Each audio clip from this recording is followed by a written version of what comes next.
Hey all, and this is the Siege of Caladria event. This is a Light Commander event and Arcane Killer. So I made up 3 teams so far. The first one is for the Crusade. The second and third teams are for the bosses. The third team is pretty consistent. The second one is not and relies heavily on luck, unfortunately.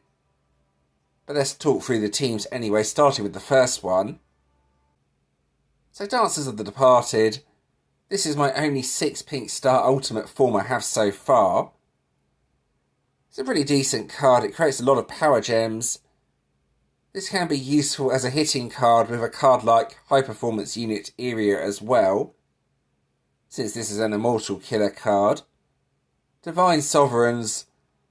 This is a support ultimate form, so to speak. Gives Excalibur to the next Light Commander card that activates its battle skill, so I use that, then use Sunblessed Siblings. This is still my main Light Commander hitting card.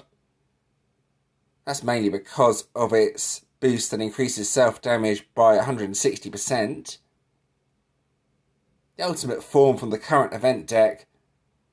This really does have a bit of everything and is a very good card. Creates power gems, increases Light Commander damage, and also increases its own damage. So yeah, not a bad card at all, very strong. Then Outcast Alliance, another card just for the power gems more than anything. And there we go, that's the Crusade team. So moving on to the relics, these are pretty much just my best relics. Here you can see a Beast Killer relic with 3 pink stars. Another 3 pink star relic, Immortal Killer this time around. Then 1 pink star on this relic.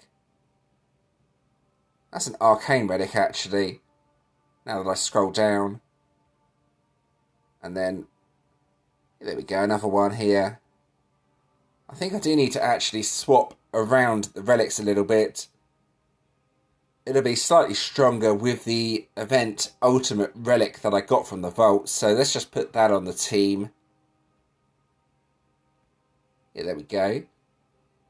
A slight change to my team, but nothing major anyway. Right, so moving on to the next team. This one does rely quite a bit on luck, but it can be pretty effective and it's worth trying. Again, Divine Sovereigns is on the team. Gives that boost to the next Light Commander hero that uses their battle skill. Also Metaverse Masters on the team. This is the next hero gives a boost to. So using both of these heroes, you can give a boost to whatever card you have next. In this situation, the event ultimate form. As you can see here, it has a self-damage boost, so it's worth trying. And then for the other heroes, this card here increases Light Commander damage by 140% on its own, making it good. Then finally, Starsong Wolfpack. That's just to put the power gems on the board. But yeah, it does rely on luck. You may get a really good grid with this. You may get an abysmal grid and only hit for like 1 Q at most. It's worth trying though. It might work, it might not. The final team is a lot more consistent though. Let's go through the team from left to right. Afterlife Alliance. This is a really old card, but does increase Light Commander damage by 70%, which is why it's on the team. I'll go back to that one actually. It's worth noting that the cooldown is 5 turns, so it may take a bit of time to be able to use that. Then a similar setup. It's designed to boost up Sunblessed Siblings this time around though. The rest of that team is the same as the previous team. Again, this card to increase the Light Commander damage. Event Ultimate form to increase the Light Commander damage. The entire team is basically designed to increase damage. Doesn't spawn that many power gems, but it's pretty consistent. Normally doing between 8 and 10Q on the very first turn. That's something to try as well. What else can you try? Well, you're probably expecting this one. You can put High Performance Unit Area on the team, then try and boost up I'm just going to put it on commander. There we go. Find the card a bit quicker. Then boost up all immortal killer heroes. Doing that. Bear in mind though, area only increases attack and not damage, so you may want a damage boost instead of that. Attack is nowhere near as effective as damage, but it's worth trying. You may even want to try both high performance unit area and metaverse masters on the team and see what sort of effect that has if you're struggling for ideas. Anyway, that's the teams I'm using for the event. This is what I got from the vault. Here we go. Alright, and here we go with the vault. I really like the look of this deck, so hopefully I'll be able to get it. I will at least be able to get it with coins, even if the vault pulls don't go that well. But I have a lot of gems, so I'm going to have a good go at this, and hopefully I'll get something decent.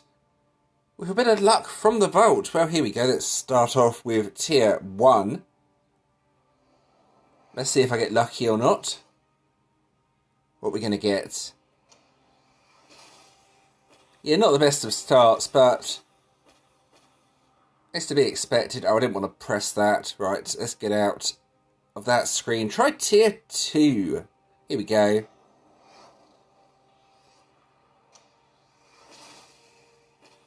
That was an interesting hero. Oh, there's the silver support hero. Just have another look at that. Okay, so that's one of the 3 collection heroes, I think. Doesn't really help me too much, though, unfortunately. Right, tier number 3. Let's see what I get from tier 3. Hopefully something decent. You never know. That's the gold main relic. Gold relic soul. Something gold here. What's that? Oh, nice, nice, nice. That helps a huge amount. And I think that's a main hero. Yes, it is. That's a pretty decent tier, actually. Relics are a huge benefit. Right, here we go. Let's go with tier 4. Let's see what I get from tier 4. Hopefully something decent again. You never know. Right, so there's the main hero. Okay, that's a junk tier, unfortunately. It's the main relic. Let's skip through that quickly. So 2 more tiers, and then I will have the deck guaranteed, as I will have the, Master Hero on tier 6, I believe. Let's see what this gives. Another rare relic, which is pretty decent. I'll be able to take it up to 2 pink stars at least.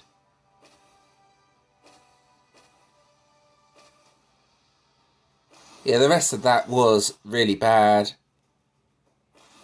The relic, though, is useful. Let's see what the final tier gives. And then that's pretty much all my gems gone, unfortunately. Have to save up again for another vault opening. Here we go. That's the gold Master Hero.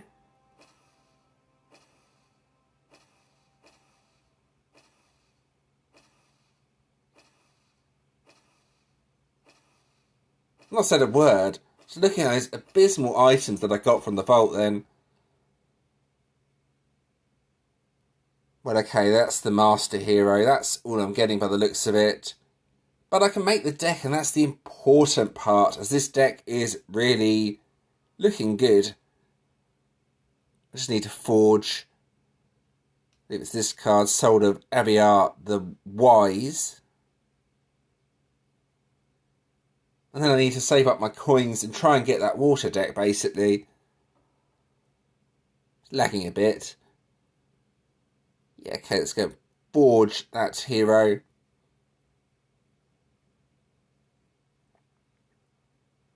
There we go. So now I can make the ultimate hero and 2 pink stars on the relics, so that's not too bad. Those last few tiers, though, gave some absolutely abysmal items.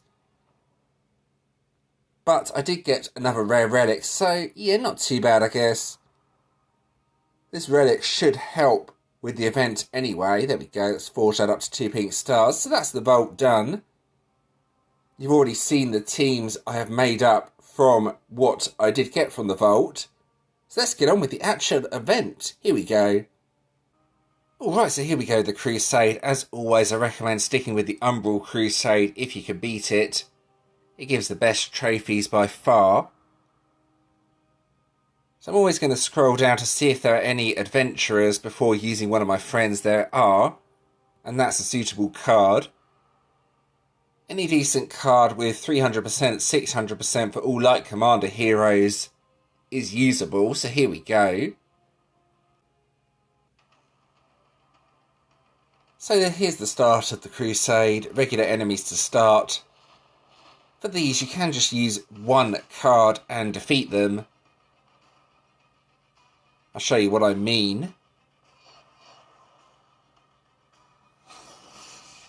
So like so, just the one card, and then that's enough to kill the enemies. The bosses are a bit harder though, but this is a very quick team for getting through the Crusade. You can see the damage there.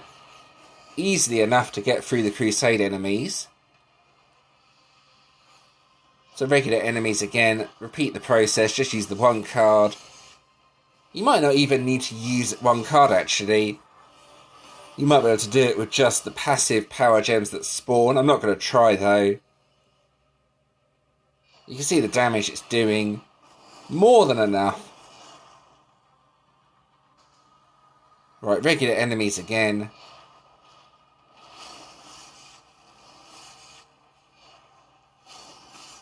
One card. Match, defeat the enemies. The end boss will be slightly harder though. The regular enemies are really easy using this method.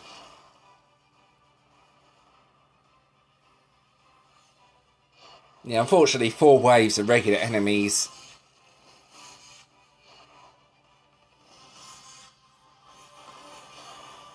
So no bosses except at the end. As always, you want to check what the end boss gives, so if you can't beat the solo bosses, then you do have to be careful. In this situation, the boss gives extra guild bosses. It's Gargalunk this time around that gives the solo bosses. So just be aware of that. Press that chest in gently to see what the end boss gives before killing it. You don't want to get completely stuck on a solo boss if you can't defeat them very easily. And that's more than enough damage to defeat the boss. And that's it, there we go, Crusade done. That's a pretty quick method for getting through the Crusade. However, no additional bosses found during that attempt, so I didn't really get anything extra. But you can see what my team can do in the Crusade, which was the important part. Alright, so here we have a solo boss up. It's still pretty early in the event as well, so it's quite low level. My definite preference for deck is the third one. You can use the second one. Sometimes it does huge damage, but it's rather erratic. The third deck here is more consistent, so let's go ahead and hit it with this. Here we go. So this shouldn't take more than one turn. Well, hopefully not anyway, unless it all goes horribly wrong. But we will see anyway. So it's just left to right, basically. And then see what you've got on the board and do a match, something like that. And then it should give around 10Q. Okay, slightly under. That wasn't the best of hits, but it still kills the solo boss really quickly. It's given 50% on this one. Later on, it probably won't give anywhere near that.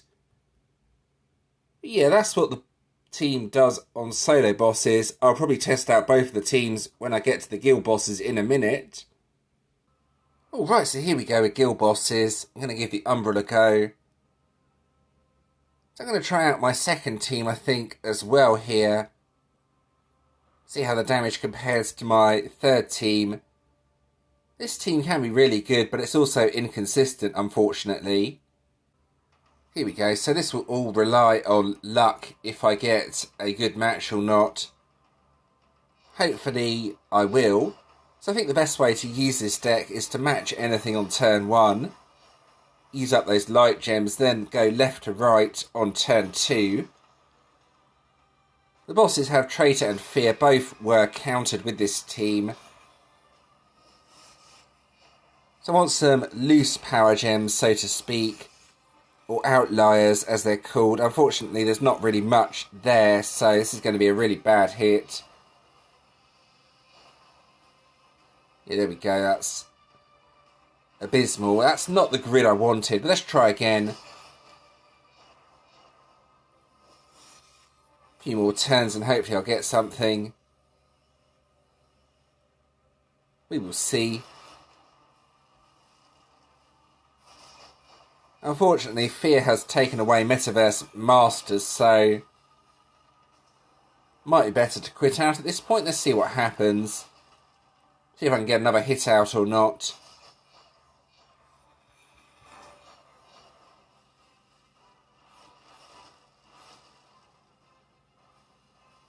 If Fear can help you, it can also make things a lot harder.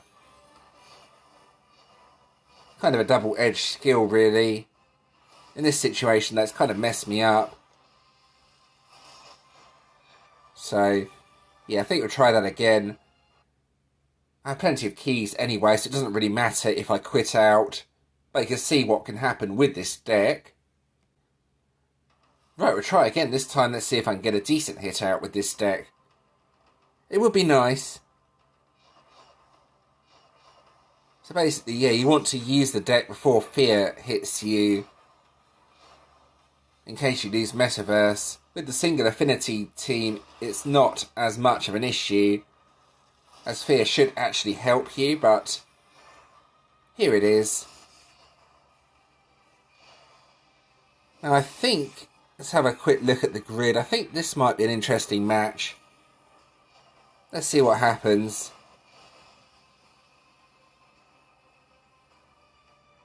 So you can see there's 6.3 Q. Well, I still have Metaverse, so let's give this another go. You can see though, it's quite difficult.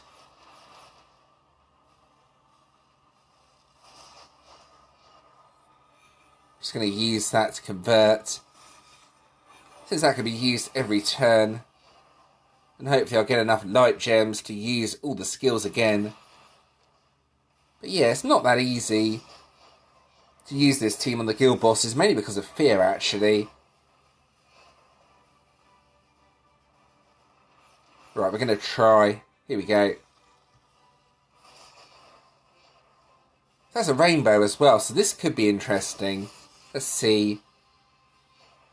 Yeah, that's not really going to work. It might have done, actually, if I'd matched the 13x gem at the side. This is going to be one of the worst hits you've ever seen. Oh, no, it's not. It's actually a really good... Oh, I wasn't expecting that. I really wasn't expecting that. I thought that would be absolutely abysmal, but that actually did really good damage. I am surprised. Right. Alright, so let's do another guild boss. This time with my other team to compare. So, you saw what happened there. Sometimes it doesn't really do much damage, then suddenly it would do huge damage. That was totally unexpected as well, as I did not think that would do too much damage with that hit. Right, anyway, here we go. Can I beat the 10Q that I just got? Well, that's a good question. And one we're about to answer. This team is definitely easier to use for sure. Lots of loose power gems here, so this could be a really good hit just to start. I've definitely beaten the previous team. I think that was a rather lucky hit though, if I'm being honest. But this is a good team. This is a really good team. It's also lagging really badly as well. I don't know why it's doing that. Probably too many players online. But you can see again, it hit 1.8Q afterwards.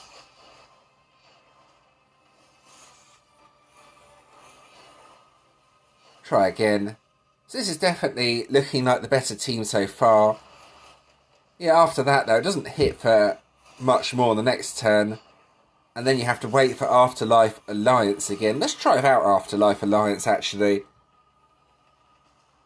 See what sort of damage I can do without it. It will be considerably lower, but it should still be okay.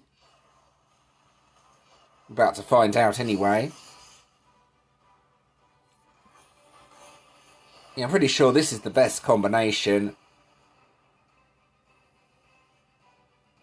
2.6, yeah, always killed it. I think for guild bosses, hit it once, then quit out. Be the best option. Oh, it's killed it anyway. So that was actually better than the previous team, but I think I got a bit lucky on that first move with all the loose power gems. That's still pretty good though. And now to wrap up this video, let's go and finish collecting the rewards. It's a warden collection this time around. It's going to be interesting to see what wardens I get from this. Sometimes you can actually get decent wardens, so it is pretty okay. Let's see what I got. Yeah, that's quite an old one. That's not what I was hoping for. That's a green warden.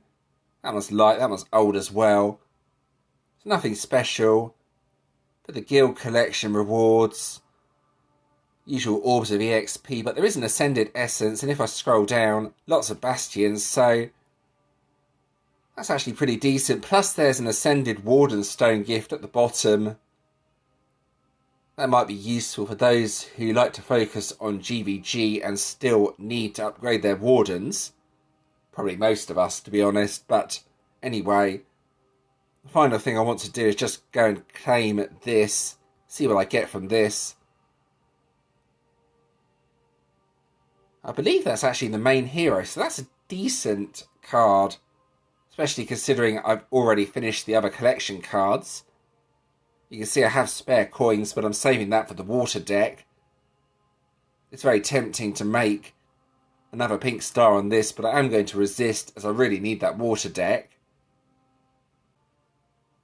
Now finally, let's go over to the newsfeed.